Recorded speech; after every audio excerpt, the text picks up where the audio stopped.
I get a chance to catch up with Sarah Morrison from the SEMA Business Women's Network. We're here with this 2021 Bronco build that was put together by an amazing community of women from all different skill sets and all different ages. This is amazing. This is a lot of fun. Yeah, it was actually a really passion project of mine, and so it was exciting to see it come together.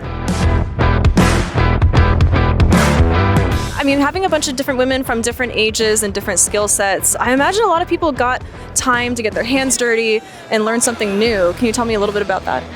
Yeah, so we actually had 157 volunteers. Some of them were behind the scenes, but there were a lot that came in. We had students, scholarships, winners. There were women in the industry and then from all aspects of the industry that got to come out and actually get their hands dirty and just learn new skill sets. So it was awesome. So our theme is like an overland style theme. So we want something that a woman feels safe in, can go off-roading and off-grid if she wants to, and moment in time where you need to go off-grid and just be away from everyone else. I would love that.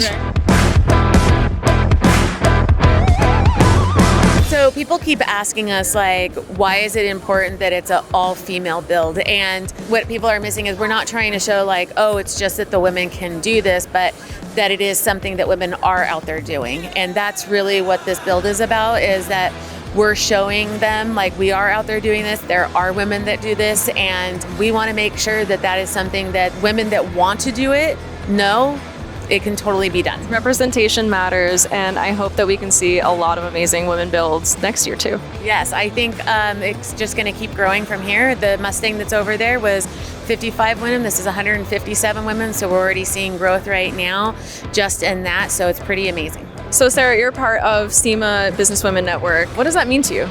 To me, it's all about the volunteering, making a difference in our industry. So through networking, connecting, and then also just recognizing all the women in our industry and coming together and making a difference.